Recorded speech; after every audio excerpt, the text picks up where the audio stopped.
ರೈತರ ಪರಿಸ್ಥಿತಿ ಹೇಗಾಗ್ಬಿಟ್ಟಿದೆ ಅಂತ ಅಂದ್ರೆ ಒಂದು ಕಡೆ ಮಳೆರಾಯ ಕೈ ಹಿಡಿದ್ರೆ ಮತ್ತೊಂದು ಕಡೆ ಮಳೆರಾಯ ಕೈ ಕೊಟ್ಟಿದ್ದಾನೆ. ಹೀಗಾಗಿ ರೈತರು ಇರಬೇಕಾ ಅಥವಾ ಸಾಯಬೇಕಾ ಅನ್ನುವಂಥ ಸ್ಥಿತಿಯಲ್ಲಿ ಹೋರಾಟವನ್ನು ನಡೆಸ್ತಾ ಇದ್ದಾರೆ. ಒಂದು ಕಡೆ ಒಣಗಿದಂತ ದ್ರಾಕ್ಷಿ ತೋಟ, ಚಿಗುರಿದ ಜೋಳ, ಮತ್ತೊಂದು ಕಡೆ ಸಾಲದ ಸುಳಿಯಲ್ಲಿ ಸಿಲುಕಿದಂತ ಗದಗ ರೈತರು.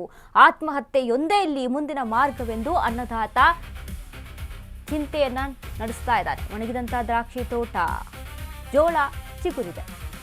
ಸಾಲದ ಸುಳಿಯಲ್ಲಿ ಸಿಲುಕಿದ ಗದಗ ರೈತರು. ಆತ್ಮಹತ್ಯೆಯೊಂದೇ ಮುಂದಿನ ಮಾರ್ಗವೆಂದ ಅನ್ನದಾತ. ಅನ್ನದಾತ ಅಂತ ಕೇಳೋಕೆ ಎಷ್ಟು ಚೆನ್ನಾಗಿದೆ, ಬಟ್ ಆ ಅನ್ನದಾತನ ಪರಿಸ್ಥಿತಿ ಇವತ್ತು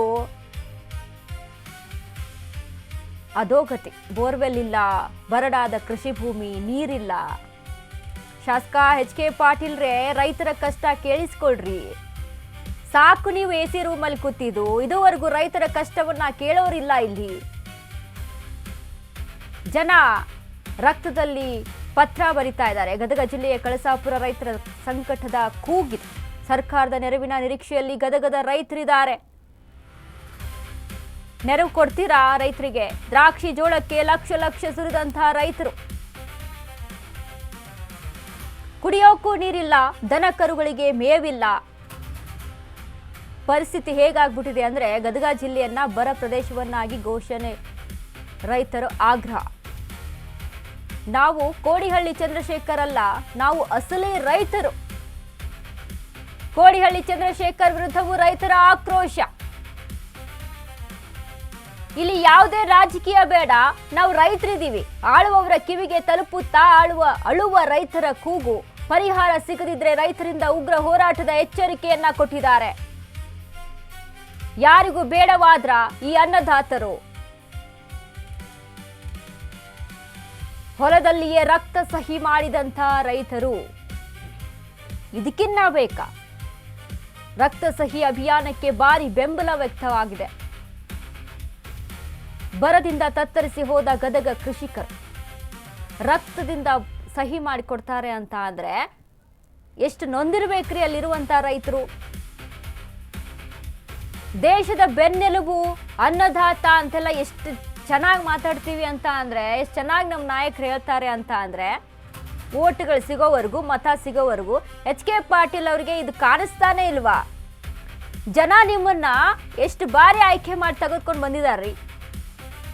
ಜನಗಳಿಗೆ ಕೊಟ್ಟಂತ ಬಹುಮಾನ ಸೂಪರ್ ಆಗಿದೆ. ನಿಮ್ಮ ಬಹುಮಾನ ಗದಗ ಜಿಲ್ಲೆಯಲ್ಲಿ ರೈತರು ಕಣ್ಣೀರಲ್ಲ, ರಕ್ತದಲ್ಲಿ ಪತ್ರವನ್ನ ಬರೀತಾ ಇದ್ದಾರೆ. ನೋಡಿ, ರಕ್ತದಲ್ಲಿ ಸಹಿ ಮಾಡ್ತಾ ಇದ್ದಾರೆ. ಇನ್ನ ಹೇಗೆ ಅವ್ರ ನೋವನ್ನ ತೋರಿಸ್ಬೇಕು ನಿಮಗೆ? ಇನ್ನ ಯಾವ ರೀತಿಯಾಗಿ ವ್ಯಕ್ತಪಡಿಸ್ಬೇಕು ರೈತರು ನಿಮಗೆ ನೋವನ್ನ? ದ್ರಾಕ್ಷಿ ಬೆಳೆ ನೋಡಿ, ಅಲ್ಲಿ ಒಣಗಿ ಹೋಗಿದೆ. ದ್ರಾಕ್ಷಿ ಬೆಳೆಯನ್ನ ಬೆಳಿಬೇಕಂದ್ರೆ ಕಡಿಮೆ ಖರ್ಚು ಬರುತ್ತೆ ಅಂದ್ರೆ ಅದೆಲ್ಲ ಪ್ರಿಪರೇಷನ್ ಮಾಡ್ಕೊಂಡು ಅದಕ್ಕೆ ಲಕ್ಷ ಲಕ್ಷ ಹಣ ಸುರಿದು, ಬಟ್ ಬೆಳೆ ಬರದಿಂದ ಬೆಳೆ ಕೈ ಕೊಟ್ಟಿದೆ. ಏನ್ ಮಾಡ್ಬೇಕು ರೈತ? ಬದುಕ್ಬೇಕಾ ಸಾಯ್ಬೇಕಾ? ನಾಯಕರೆಲ್ಲ ಸಾಕು, ನೀವು ಎಸಿ ರೂಮಲ್ಲಿ ಕುತ್ಕೊಂಡು ಹೇಗೋ ಎಲ್ಲೋ ಒಂದ್ ಕಡೆ ಏನೋ ಸರ್ಕಾರಿ ಕೆಲಸ ಮಾಡ್ತಾ ಇದೀವಿ ಅಂತ ಏನ್ ನಡ್ಸ್ಕೊಂಡು ಹೋಗ್ತಿದ್ರ, ಅದು ಬೇಡ. ಸಾಕು, ಗಮನ ಕೊಡಿ, ರೈತರ ಹತ್ರ ಗಮನ ಕೊಡಿ. ರಕ್ತದಲ್ಲಿ ಸಹಿ ಮಾಡ್ತಾ ಇದ್ದಾರೆ, ಪತ್ರವನ್ನ ಬರೆದು. ಸರ್ಕಾರದ ಕಣ್ಣಿಗೆ ಕಾಣಿಸ್ತಿಲ್ವಾ ಇದು? ಡಿ.ಕೆ. ಶಿವಕುಮಾರ್ ಸಾಹೇಬ್ರು ಎಷ್ಟು ಹೇಳ್ತೀರಲ್ರಿ, ನೇಗಿಲು ಹಿಡ್ಕೊಂಡು ಹೋದ್ರಲ್ರಿ ನೀವು ವಿಧಾನಸೌಧ ಒಳಗಡೆ. ನೇಗಿಲನ್ನ ತೆಗೆದುಕೊಂಡು ಯಾವಾಗ ಸಿಎಂ ಆಗಿ ಪ್ರಮಾಣ ವಚನ ಸ್ವೀಕಾರ ಮಾಡಿದ್ರಲ್ಲ, ಅವಾಗ ನೇಗಿಲು ಹಿಡ್ಕೊಂಡು ಹೋದ್ರಿ ನೀವು ವಿಧಾನಸೌಧಕ್ಕೆ. ಏನ್ ಸಂದೇಶವನ್ನ ಕೊಡ್ತಾ ಇದ್ರ ಯಾರಿಗೂ?